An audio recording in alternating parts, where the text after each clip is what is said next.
사랑하는 영락교회 지체들에게 주 안에서 평화 인사를 전합니다. 오늘은 2022년 12월 6일 화요일입니다. 오늘의 묵상 본문은 신명기 1장 1절로 18절까지의 말씀입니다. 오늘 본문 말씀 1장 1절부터의 말씀은 이렇게 시작합니다. 이는 모세가 요단 저쪽 숲 맞은편에 아라바 광야 곧 바란과 도벨과 라반과 하세롯과 디사합 사이에서 이스라엘 무리에게 선포한 말씀이니라. 모압 땅의 평지에서 모세가 한 말씀을 기록한 것이다. 이렇게 시작하고 있습니다. 신명기는 모세의 설교집이죠. 이 모압 땅에 가서 모세가 이미 알고 있는, 본인은 요단강을 건너서 주님의 약속의 땅에 들어갈 수 없다는 것을 알고 있죠. 그리고 아직 그 땅에 들어갈 수 있는 세대들은 어리거나 또는 아직 태어나지 않았거나 그런 세대입니다. 요단강을 건너는 중요한 사건 앞에서 주님이 모세에게 주었던 그 말씀을 다시 한번 정리하는, 또 그 말씀 가운데에서 이스라엘이 경험했던 사건들의 신학적 의미가 무엇인지를 밝히는, 이것이 이 말씀을 증거하는 것의 요체죠. 그래서 우리 출애굽기나 이런 데서 반복해서 대부분 이제 겹치는 사건들입니다. 민수기나 그래서 이게 겹치는 사건들이 많기 때문에, 또 이것이 이제 레위기의 내용을 또 이루고 있기도 하고 계속 내용이 겹쳐요. 근데 그 사건이 중요한 것이 아니라 사건의 의미를 정리한 것이라는 것이죠. 근데 그 의미도 여러 번 정리했잖아요. 그래서 왜 자꾸 똑같은 얘기를 반복할까? 그런데 우리가 매일 일일 묵상을 하고 주님의 말씀 가운데 살아도 주님의 말씀을 깨닫고 말씀으로 살기가 어렵죠. 그래서 이 말씀을 새기고 또 새기는 겁니다. 마음에 새기고 또 새겨야 돼요. 성경에 제일 많이 나오는 빈출 어휘 중에 하나가 두려워하지 말라는 것이죠. 그 어휘가 365번 나온다고 합니다. 1년에 365일이니까 우리가 매일 묵상을 한다 그러면 평균적으로 하루에 한 번꼴로 그 말씀을 만나게 돼 있어요. 실제는 그렇진 않지만 두려워하지 말라. 우리가 두려움 속에 살잖아요. 인간의 이 육질의 우리의 본능이 두려움에 기초해 있습니다. 그것이 우리의 본성은 아니죠. 우리의 본능입니다. 그래서 본능을 뛰어넘는, 두려워하지 말아야 할 말씀의 이유를 찾는 것, 이것이 주님의 말씀을 매일 접하는 우리의 모습입니다. 말씀을 통해서 매일 새로워지는 우리 모두가 되기를 주의 이름으로 축원합니다. 새벽 기도 나올 때 얼마나 감사한지 몰라요. 새벽 기도를 통해서 또 주님께 회개하고 주님께 돌이킴으로 새로운 하루, 새로운 삶이 오늘 시작되는구나 라는 것이 늘 새로워지는, 삶의 새로운 기회를 주는 우리 삶의 역전의 기회가 되는 것이죠. 평생 이걸 한 번도 못하는 사람도 있어요. 나이가 60, 70이 됐는데 부모 원망하고 세상 탓하고 이런 사람들이 많죠. 그런데 주를 만난 사람들, 주님 안에서 새로워지는 사람들, 말씀을 만나는 사람은 오늘 새로워지는 것입니다. 오늘 그런 말씀을 가슴에 새기는 우리 모두가 되기를 주의 이름으로 축원합니다. 그래서 모세가 말씀을 새롭게 선포하고 있는 것이죠. 그래서 신명기는 그 모압 평지에 머물고 있을 동안에 그 모세가 행한 설교들로 이루어져 있는데, 또 가나안에 정착한 후에 준수해야 할 하나님의 율법에 대한 설명이기도 하죠. 그러니까 그만큼 중요하다는 것이고, 근데 그 율법의 문자적인 의미 또는 그것을 행하는 율법적인 의미에 묶여서는 안 되는 겁니다. 뒤에 이스라엘은 거기에 묶이게 되죠.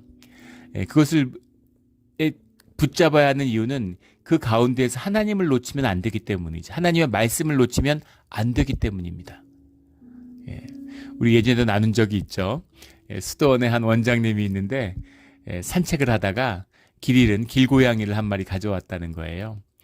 그래서 길고양이를 가져와서 고양이를 이제 사랑으로 잘 키웠는데 예배를 드리면 고양이가 예배당에 막 돌아다니는 거죠. 신경이 쓰이잖아요. 예배 드릴 때는 고양이를 이렇게 묶어 놓는 겁니다. 그 기둥에다가. 그렇게 예배를 드렸더니 나중에 그 원장님이 돌아가셨는데 제자들이 똑같이 하는 거죠. 그러다 고양이가 죽었다는 거예요. 고양이가 나이가 들어서. 그러니까 그 제자들이 읍내에 가서 고양이를 한 마리 사다가 기둥에 묶어놓고 예배를 드렸다는 거죠. 그런 겁니다. 유대인의 율법이라는 거, 율법주의라는 건 그런 거죠. 주님을 놓치지 않기 위해서, 말씀을 놓치지 않기 위해서 율법을 지켜야 된다는 건데, 말씀을 잊어버렸는데, 주님을 잊어버렸는데 율법만 붙들고 있는 거예요. 주님의 임재가 사라졌는데 성전만 붙들고 있는 겁니다. 눈에 보이는 게 그거니까. 그런 함정에 빠져서는 안 된다라는 것이죠. 본질을 붙들어야 되는 거죠. 껍데기가 아니라 본질을 붙들어야 되는 겁니다. 본질을 붙들면 신앙이 되는 것이고 껍데기를 붙들고 있으면 종교가 되는 것이죠. 늘 신앙의 길을 걸어가는 우리 모두가 되기를 주의 이름으로 축원합니다. 2절에 호렙산에서 세일산을 지나 가데스 바네아까지 10하루길이었더라. 굉장히 가슴 아픈 말씀이죠. 이 말씀을 읽으면 참 많은 걸 생각하게 돼요. 참 그 가슴이 아픈 말씀입니다. 네.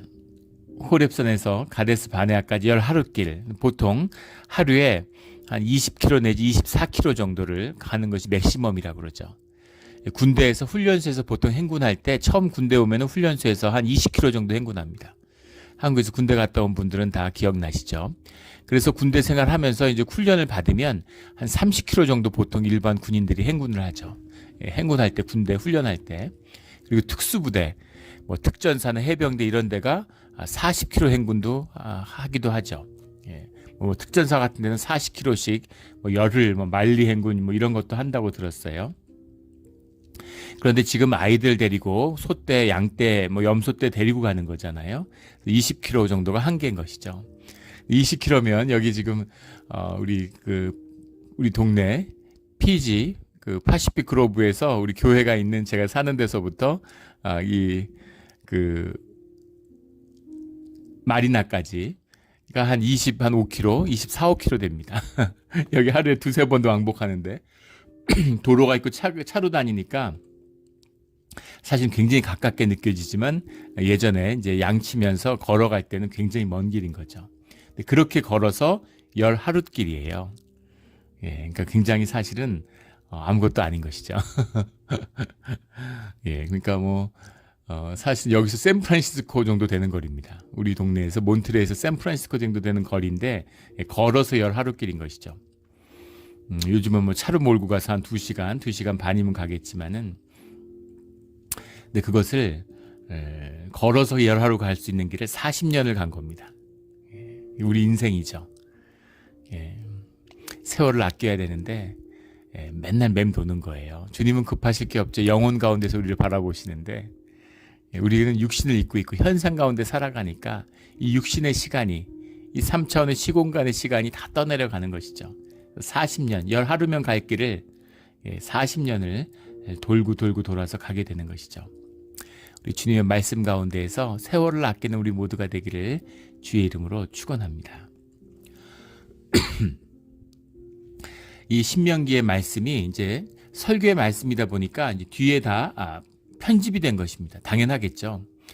그 말씀이 편집된 것인데 여기 보면 5절에 가면 모세가 요단 모압 땅에서 이 율법을 설명하기 시작하였더라. 근데 우리 모세 오경을 모세가 썼는데 어떻게 모세가 시작하였더라 이렇게 나오고 또 뒤에 가면 모세가 죽은 이야기가 나오잖아요. 우리 성경 공부하다 보면 이제 우리 영특한 분들이 계시죠. 어떻게 모세가 쓴 글에 모세가 죽었다는 얘기가 나옵니까? 또 시점에서 모세가 시작하였더라. 모세가 글을 이렇게 쓸 리가 없겠죠. 또 모세가 쳐 죽인 후라 이렇게 하고 하나님의 말씀이 하고 모세 얘기가 시작돼요. 본문을 찬찬히 잘 읽어보면 모세의 설교집이니까 묶어놨다는 건 무슨 이야기입니까? 한 번에 쫙 이 얘기를 다 하진 않았겠죠. 누가 그렇게 할 수가 있겠어요? 그러니까 설교한 이야기들을 모두 묶어서 신명기라는 책으로 편집한 것이죠. 신명기의 책이 언제 편집됐는가라는 것에 대해서 여러 논의들이 있습니다. 근데 분명한 것은 모세가 살았을 때 편집이 완성되지는 않았겠죠. 시간이 오래 걸렸을 겁니다. 지금 근데 그것은 여러 가지 뜻이 있어요. 이걸 모세가 그럼 쓰지 않은 것이냐? 모세가 앉아서 쓰진 않았겠죠. 그러면 모세가 안 쓴 것이냐? 이거 다른 이야기입니다. 우리 한글을 세종대왕이 창제했다고 이야기하죠. 세종대왕이 창제했다고 하는데 세종대왕이 앉아서 정말로 한글을 막 만들고 창제하고 그랬을까요? 그러지 않았겠죠. 집현전의 학자들이 했을 겁니다. 그런데 세종대왕이 창제했다고 이야기하는 거죠. 우리 조선시대 최초의 이제 법전, 헌법이라고 할 수가 있죠. 그게 이제 경제육전이라는 건데, 태조 때 나왔죠. 그리고 그것을 이제 집대성에서 명실공히 헌법이 된 게 이제 최초의 헌법, 우리 대한민국 역사의 최초의 완성된 헌법이라고 불리는 경국대전이잖아요. 그 경국대전이 세조 때 완성되는데 그 경제육전을 태조 이성계가 앉아서 썼을까요? 이성계가 썼다고 하는데 태조가 썼다고 하는데 태조가 쓰지 않았겠죠. 앉아서 그걸 쓰지 않았을 것이고 태조는 무장이잖아요. 평생 말을 타고 활을 쏘며 살던 무장입니다. 그 시대의 무장은 지금 무장하고는 다르죠. 진짜 칼을 휘두르고 피를 튀기며 싸웠던 사람들이에요. 그리고 한문의 한자적인 교양이라는 것이 한학을 해본 분들은 알지만 쉽지 않은 겁니다. 굉장히 어려워요. 경제육전을 쓴 게 아니라 경제육전을 아마 읽는 것도 쉽지 않았을 겁니다. 아마 그게 진실에 가까울 거예요. 그런데 다들 태조가 경제육전을 썼다고 하죠. 그 썼다는 의미는 그 직접 앉아서 펜을 들고 썼다는 얘기가 아니라 그런 태조 이성계의 책임하에 태조 이성계의 이름으로 작성되고 반포되고 거기에 대한 책임이 이성계에게 있다 이 얘기입니다. 세종대왕이 한글 창제에 대한 모든 세종대왕의 지시로 이루어졌고 세종대왕의 권한 아래 이루어지고 그의 책임하에 선포된 것이기 때문인 거죠. 반포된 것이기 때문입니다. 그래서 세종대왕의 작품이 되는 거죠. 굉장히 중요한 이야기죠. 우리 한국의 대중 가수가 나이 들어서 이제 그림을 그렸는데 그림으로서 상당히 유명세를 누렸어요. 그런데 그 가수가 그 그린 그림을 사실은 다른 사람이 그렸다는 것이 이제 드러나서 폭로가 돼가지고 일종의 사기죄로 이제 기소가 됐습니다. 대법원까지 가서 무죄가 됐는데 그게 외국에서 굉장히 화제를 불러일으키고 관심이 됐죠. 그 화가가 그림을 그리는데 그 그림이 대작인데 같이 그리는 사람이 있다고 해서 화가의 그림이냐 아니냐 하는 겁니다. 서구에서는 이미 결론이 오래전에 났는데 우리나라에서는 이게 이제서 아직 그 영세적이기 때문이죠. 앤디 워홀이라고 하는 세계적인 그 미술가가 있죠. 현대 미술에서 가장 유명한 미국의 미술가입니다. 근데 그 사람의 그 미술 공방에 일하는 사람이 수백 명이라는 거예요. 설치 미술을 하고 또 거대한 그런 그 무슨 그런 거 많이 보셨을 거예요. 뭐 그림도 그리기도 하고 수정 해골 같은 걸 하기도 해요. 수정 해골을 이렇게 막 만약에 정말 갈아가지고 앤디 홀이 앉아가지고 그걸 갈고 있다고 한번 생각해 보십시오. 작품이 1년에 한 편 나오기도 쉽지 않을 거예요. 근데 그 작품이 수천 편이 있습니다. 그 작품을 누가 만들었겠어요? 그 공방에 일하는 조수들이 다 같이 만드는 것이죠. 만화가도 마찬가지잖아요. 저희 막내 누나가 만화가인데 그 만화가 요즘엔 작품 활동을 거의 안 하지만 만화가로 활발히 할 때 보면 그 작업실에 밑에서 일하는 이제 그 조수들이 많이 있습니다. 그 조수들이 그거 그림들을 그리면 이제 스토리라인을 뽑고 작가들도 있죠. 스토리라인을 직접 쓰는 작가들이 있고 구상을 하는 사람이 있어요. 그리고 주인공의 얼굴이나 이런 걸 딱 그리면 그 그림에 대한 사파들이 진행이 돼야 되잖아요. 그걸 전부 조수들이 그리는 겁니다. 기업화돼 가지고 무슨 유명한 만화가 이런 사람들은 수천 명이 그걸 그리고 있는 거죠. 그렇다고 그 작품이 그 작가의 것이 아니냐? 그렇지 않죠. 그렇습니다. 왜 이야기를 이렇게 장황하게 하냐면 모세 작품이 아니라는 것이 마치 무슨 성경에 대한 신뢰가 깨지는 것 같이 공격을 하는 사람들이 있기 때문이에요. 전혀 그렇지 않다는 겁니다. 그래서 모세의 작품인 것이죠. 모세의 설교를 기록했기 때문에 모세의 작품이에요. 그런 것이죠. 또 하나는 이것을 작성한 시기에 관련된 것입니다. 신명기적인 역사라고 그러죠. 신명기적인 세계관이 사실은 유대적인 세계관의 가장 중요한 핵심입니다. 이것을 성서학자들이나 이런 역사학자들은 바벨론 유수기간 때 바벨론의 노예로 끌려갔을 때 이 신명기가 완성됐다고 봐요. 그때 모든 자료들 그걸 집대성해서 지금의 구약의 세계관, 구약적인 그런 성경이 완성된 시기가 그때였을 것이다 이렇게 봅니다. 그건 여러 가지 문헌적인 증거들, 또 역사적인 증거들을 뒷받침하고 있는 것이죠. 아마 그랬겠죠. 가장 진실에 가까운 이야기일 겁니다. 그런데 그 당시에 기록 그 편집이 되었다고 해서 주전 한 500년 전 경우죠. 5세기쯤인데 그때 편집이 됐다고 해서 그때 쓰여졌다는 얘기는 아니에요. 원래 판본의 이야기들이 있죠. 판본의 이야기들이 있고 그때 처음으로 쓴 게 아니라 그 이야기들이 편집된 것이죠. 성경도 마찬가지입니다. 우리가 읽는 성경은 주후 4세기경에 편집됐죠. 그렇다고 그 이야기가 주후 4세기경에 쓰여졌다는 이야기는 아닙니다. 수많은 판본들이 있죠.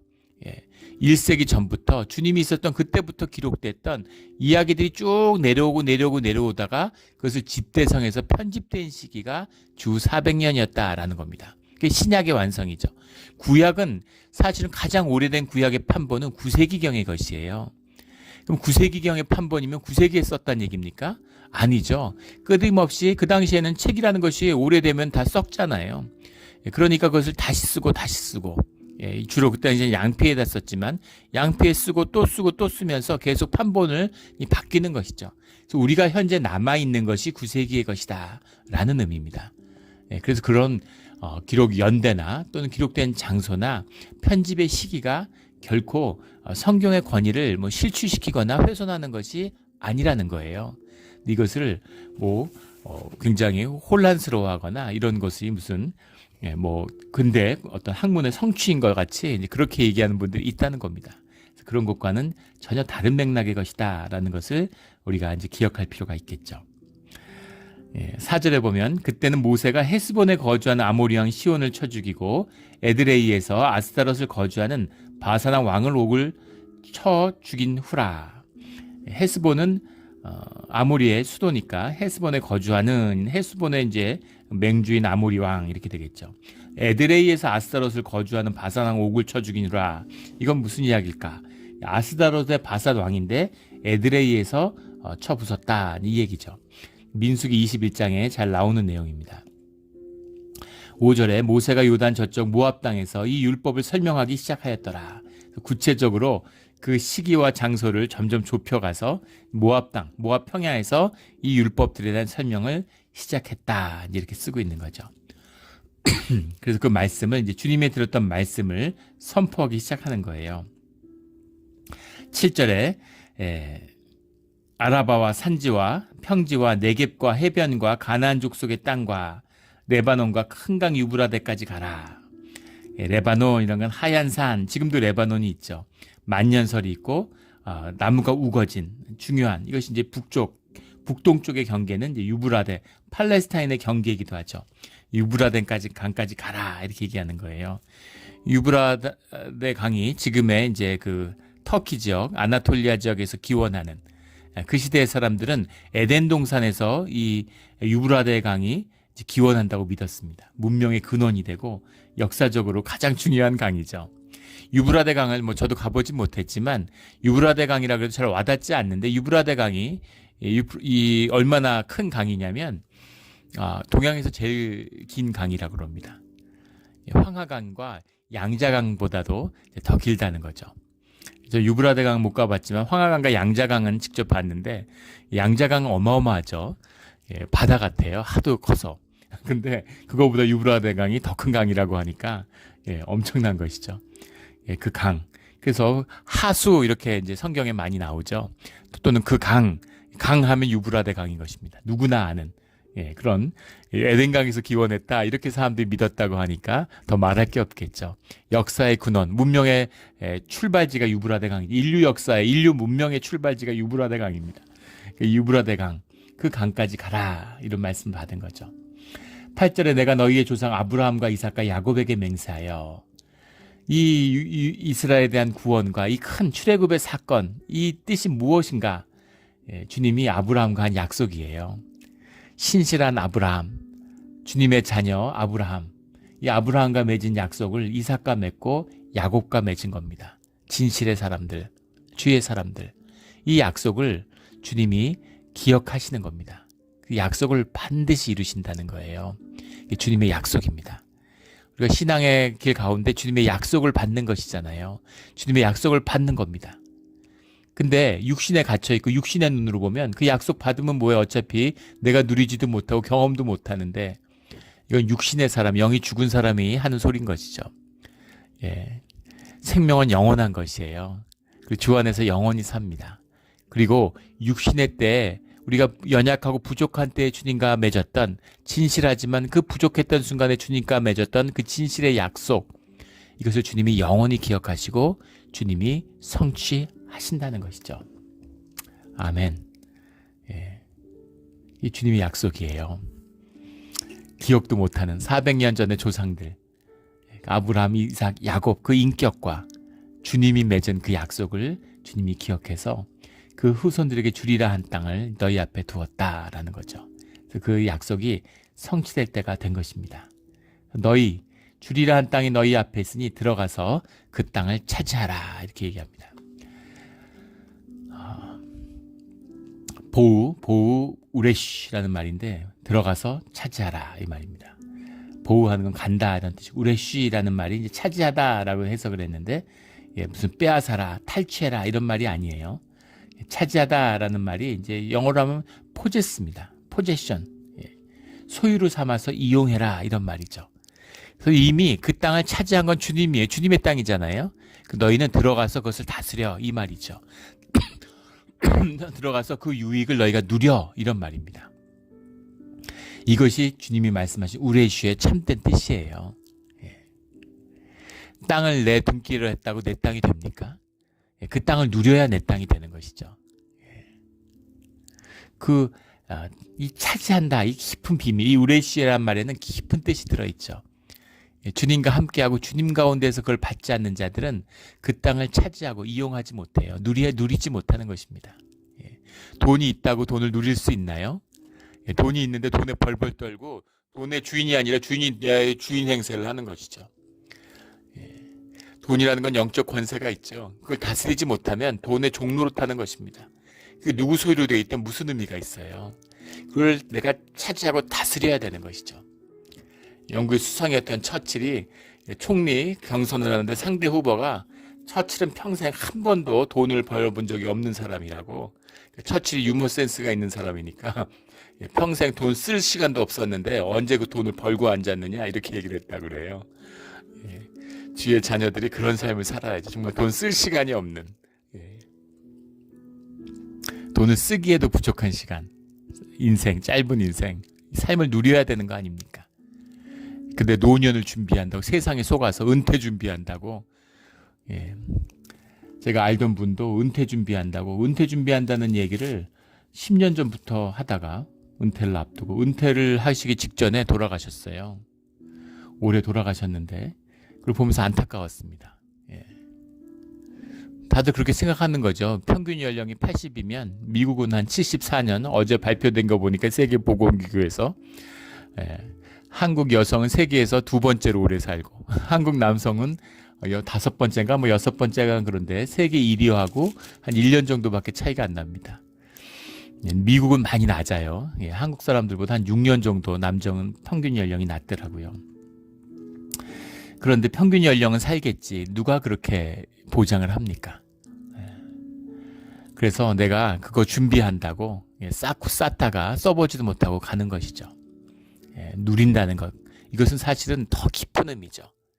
돈을 쓴다고 돈을 누립니까? 거기서 기쁨이 오고 능력과 권세가 나타나야죠. 이건 더 깊은 이야기죠.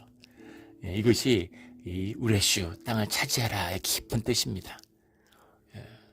아무도 땅을 차지하지 못했어요. 그 땅을 소유하고 그 땅을 자기 것으로 이렇게 침탈한 자들은 있었지만, 그 땅을 그 땅이 주님과 함께할 때 그 주의 자녀의 땅으로 누려지고 차지하게 되는 것이죠. 우리 땅을 차지하고 다스리는 그런 주의 백성으로 살아가게 되기를 주의 이름으로 축원합니다. 이렇게 8절까지 이 신명기를 쓰게 된, 선포하게 된 뜻을 밝히고, 이제 9절부터는 지도자를 세우는 이제 그 사건을 다루고 있는 거죠. 18절까지의 말씀입니다. 이 말씀은 출애굽기 18장에 나오는 이야기가 다시 쓰여지고 있는 겁니다. 18장에 보면 모세의 장인 이드로가 찾아와서 조언을 해서 그 이야기에 따라서 세운 걸로 나오고 있는데, 그런데 여기는 이드로의 얘기가 없습니다. 이건 뒤에 이제 그 이야기를 정리한 거니까 뭐 구구절절 그 사연을 다 밝힐 필요가 없겠죠. 그래서 핵심, 그 지도자들을 세우게 된 핵심의 뜻을 다시 한번 밝히는 거죠. 10절에 가면 너무 사람이 많기 때문에 9절에 내가 홀로 너희의 짐을 질 수 없다. 너희가 오늘날 하늘의 별같이 많다. 이렇게 얘기합니다. 하늘의 별보다 사실은 더 많았겠죠. 불과 70여 명이 애굽으로 들어가는데 나올 때는 성인 남자만 60만이 되는 그런 엄청난 숫자가 돼서 나온 겁니다. 하늘의 별, 우리가 육안으로 확인할 수 있는 하늘의 별이 한 3,000개 정도 된다고 그러죠. 그러니까 하늘의 별이 무수히 많은 것 같지만 사실 하늘의 별이 별로 많지 않은 거예요. 예, 하늘의 별과 비견될 수 없는 정말 바다와 모래와 같이 늘어난 이제 그런 백성들인 것이죠. 근데 현재보다 11절에 1000배나 많게 하시며 그렇게 말씀하고 있습니다. 그렇게 번성해 나갈 그 백성들을 내가 그 안에서 리더십을 행할 수 없기 때문에 그 지파에서 13절에 가면 지혜와 지식이 있고 인정받는 자들을 택하라. 내가 그들을 세워 너희 수령을 삼으리라. 지혜라고 하는 건 이제 하카밈이라는 말인데 하캄이라는 말에서 온 거죠. 하캄이라는 말은 분별하다는 뜻입니다. 그 말씀은 하나님에 속한 자, 하나님 앞에서 그런 신앙의 품성을 겸비해서 주님의 뜻을 분별하는 것, 이게 지혜입니다. 성경에 말하는 지혜죠. 지식이라는 말은 이제 비두임이라는 말인데 이건 알다, 경험하다 이런 뜻이에요. 경험적 지식이죠.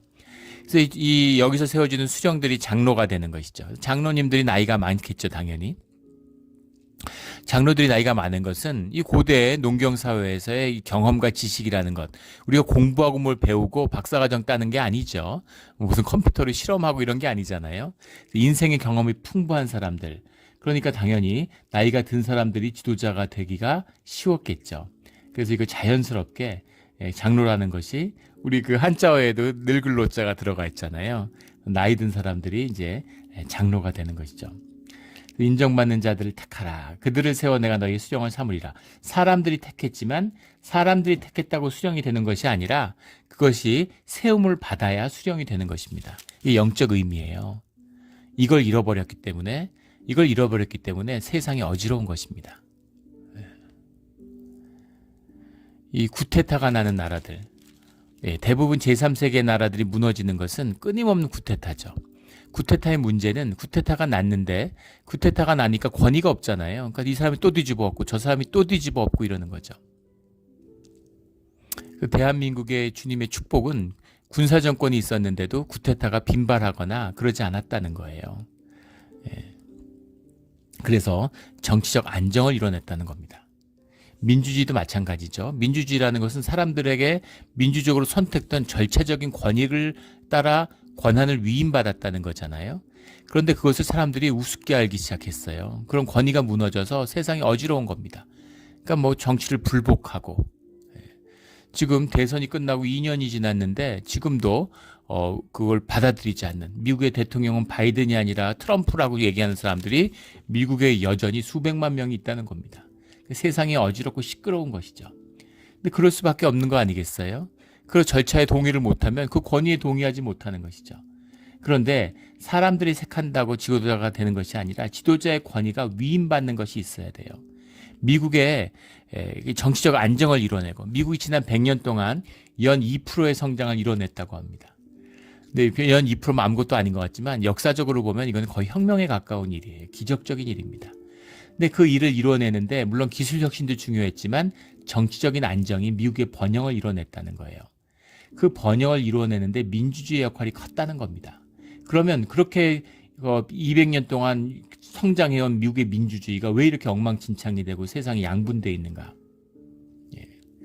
미국의 민주주의가 잘 된 건 제도가 훌륭해서가 아니라 미국이 기독교적 가치, 기독교적인 윤리하에 기초해 있었기 때문이에요. 청교도의 믿음, 신앙의 자유에 따라서 그것을 추구하는 사람들, 의 믿음 위에, 그 권위 위에 기초해 있었기 때문입니다. 그게 무너지니까 제도 자체가 무너지는 것이죠. 이 권위를 세우는 것, 주님이 세운다라는 거죠. 사람들이 뽑고 주님이 세우는 겁니다. 교회도 마찬가지잖아요. 교회 장로님을 세운다, 권사님을 세운다, 회중이 세우는 것이죠. 하지만 그 임명을 회중이 합니까? 아니죠. 주님이 하는 겁니다. 주님의 이름으로 하는 거예요. 주님이 세우시는 거죠. 주님의 뜻을 받은 자들이 주님의 뜻을 분별해서 주님의 뜻을 따라 섬길 수 있는 사명자들을 세우는 거잖아요. 그래서 권위가 있는 것이죠. 무슨 그 사람이 대단하고 그 사람이 뭐가 있는 게 아니에요. 있을 게 뭐가 있겠어요, 교회에서. 그 사람의 사명이, 주님께 받은 그 사명이 큰 것이기 때문에 그것을 존중하고 높이는 것이죠. 이 리더십의 참된 뜻이 세워져서 우리 늘 평화롭고 또 주님의 지혜가 모아지는 그런 우리 몬트레 영락교회가 되기를 주의 이름으로 축원합니다. 그 지도자들이 세우는데 지도자들을 세우는 이제 중요한 뜻이 있죠. 우리 15절에 가면 천부장과 백부장과 50부장과 10부장, 뭐 10가정에 10호, 100호, 50호, 100호 이런 거죠. 거기에 지도자를 세우는 건데 끝에 조장이라는 말이 나와요. 조장이라는 말이 베쇼테림이라는 말입니다. 쇼테르라는 말에서 왔는데 소테르라는 말이 쇼테르라는 말이 영어로는 오피셜이죠. 공무원이에요. 100부장, 50부장, 10부장은 우리 구역장 이런 것처럼 그 모임의 그룹의 리더인 겁니다. 그런데 이 조장이라는 것은 그런 게 아니라 대부분 서기들이나 글을 기록하는 사람들, 서기관들 이런 사람들처럼 공무의 일을 집행하는 실무를 하는 사람들, 그런 사람들인 것이죠. 그런 사람들도 이제 삼았다, 세웠다 이런 거죠. 17절에 이제 재판을 해야 되는데 재판은 하나님께 속한 것인지 너희는 재판할 때 외모를 보지 말고 귀천에 차별을 두지 말고 출애굽기 23장에 나오는 이야기인데 하나님의 공의가 이 땅에 나타나는 그 표상이 재판이죠. 그래서 하나님의 뜻에 따라 공평히 해야 된다. 재판은 하나님께 속한 것이다. 공정히 해야 된다. 16절에 가면 타국인에게도 그리해라. 유대인 이스라엘뿐만 아니라 이 지역에 들어와 있는 외국 사람도 똑같은 법의 적용을 받아야 된다. 그러니까 얼마나 시대를 초월하는 주님의 공의, 시대를 초월한 것이죠. 어떻게 시대를 앞서갔을까? 앞서간 게 아니라 여기서 세상의 법률이 나온 겁니다. 이 공정함. 재판은 하나님께 속한 것인즉 외모를 보지 말고 껍데기를 보지 말라는 거죠. 귀천을 차별 없이 듣고 사람의 낯을 두려워하지 말 것이며 사람들 눈치 봐서는 안 된다. 이런 이야기를 하는 거죠. 이 공의가 흔들려서 우리 대한민국을 보세요. 안타까운 것 중에 하나가 뭐 정권이 바뀌면 재판 결과가 뒤집어져요. 지난 정권은 무죄였는데 정권이 바뀌면 유죄가 됩니다. 정치적 외압이 요즘 같은 데 있을 때도 아닐 텐데 이게 사람들의 시류고 사람들의 눈치를 보고 휘둘리는 것이죠. 근데 그렇게 해서는 안 된다라는 겁니다. 우리 그 레위기에 보면 그런 말씀이 나오잖아요. 부자라고 편들지도 말고 가난한 자들의 가난도 보지 마라. 불쌍하니까 편들지도 말라는 거죠. 그 리버럴들, 좌파들은 이 법이라고 하는 것의 엄정함을 잘 이해하지 못해요. 새로 보는 거죠. 동양의 그 법가의 대가였던 한비자는 그 힘의 원천을 이제 법술세로 봤죠. 좌파들은 술과 세를 크게 여깁니다. 세력, 결국은 세력 관계로 보기 때문에 그런 하부 구조, 세력 관계의 반영을 법이라고 보기 때문에 법의 권위나 공정성을 약하게 보는 경향이 있습니다. 그래서 좌파적인 영향들을 강하게 받은 좌파의 세례를 받은 노조운동가들, 활동가들은 법의 엄정함을 잘 몰라요. 그래서 세가 있으면 그러면 법을 뒤집을 수 있다고 생각하는 겁니다. 큰 착각이죠. 또 우파들은 법이라는 걸 절대시하고 법에 의한 지배를 굉장히 중시합니다. 그래서 법의 실체적인 정의가 무엇인지에 대해서 눈 감는 경우가 있죠.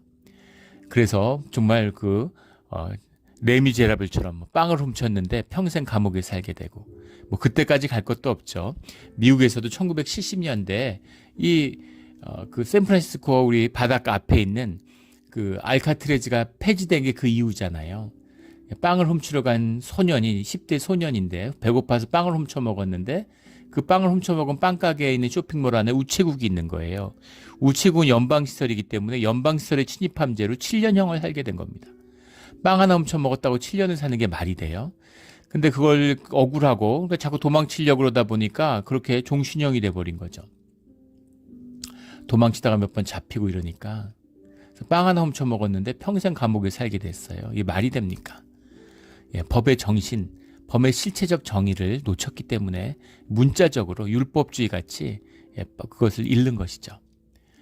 그래서 재판은 하나님께 속한 것인즉 법의 마음, 법의 정신, 껍데기를 보지 마. 중심은 하나님께 있어. 하나님은 사랑의 하나님이죠.